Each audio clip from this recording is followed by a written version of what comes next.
Selamat berjumpa lagi Ibu Bapak, Saudari-saudara terkasih.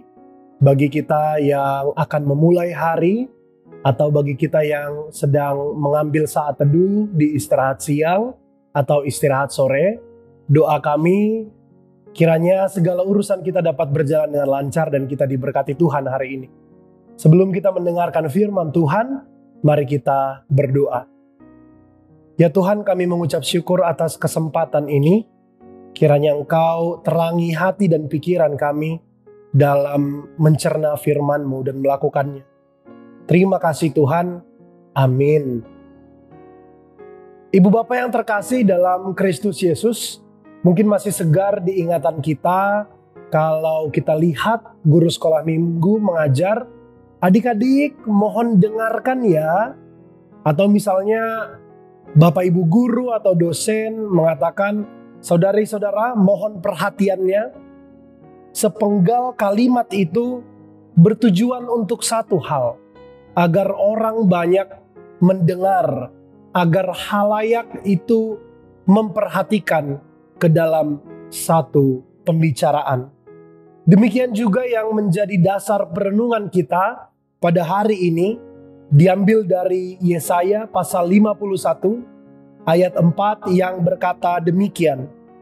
Perhatikanlah suaraku, hai bangsa-bangsa, dan pasanglah telinga kepadaku, hai suku-suku bangsa, sebab pengajaran akan keluar daripadaku dan hukumku sebagai terang untuk bangsa-bangsa. Ibu Bapak yang terkasih, ayat ini diucapkan persis sesaat sebelum Tuhan mengumumkan, memproklamasikan berita yang sangat penting, yaitu berita akan diselamatkan bangsa Israel dari tanah pembuangan Babel. Karena jika kita lihat di ayat 5 kemudian dikatakan, dalam sekejap mata keselamatan daripadaku akan dekat. Maksudnya Tuhan ingin bangsanya mendengar, menyimak, fokus, pay attention, bahwa sebentar lagi Tuhan akan menyelamatkan bangsanya dari pembuangan. Pesan firman hari ini pada kita hanya satu, dengarkanlah suara Tuhan. Pasanglah telinga mendengar suaranya, supaya kita senantiasa diberkati dan selamat. Suara Tuhan itu bisa kita dengar dan kita kenal dari yang pertama nasihat orang tua di rumah. Lalu kemudian wejangan dari orang-orang yang mengasihi kita. Lagu-lagu rohani dan nyanyian jemaat pujian di gereja. Dan kemudian suara Tuhan dapat kita dengar dari pemberitaan firman melalui siar mimbar gereja. Mendengar membuat kita lebih peka. Mendengar membuat kita lebih banyak paham. Dengan mendengar dan menyimak, kita menghargai dan menghormati orang lain. Kiranya kita semakin diberkati dan kita selamat dalam hal-hal yang kita perjuangkan hari ini dan di hari-hari yang akan datang.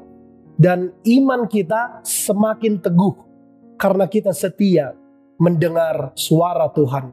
Seperti firman Tuhan dalam Roma pasal 10 ayat 17 yang berkata, jadi iman timbul dari pendengaran dan pendengaran oleh firman Kristus. Amin, kita berdoa.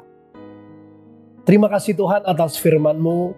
Kiranya Engkau membuka hati kami lapang-lapang ya Tuhan untuk menerima firman-Mu, mendengar suara-Mu di setiap hal-hal yang kami lakukan setiap harinya Tuhan. Berkati kami.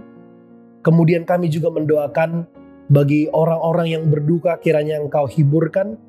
Tuhan juga yang melawat mereka, saudara-saudara kami yang sakit dan kemudian menyembuhkannya.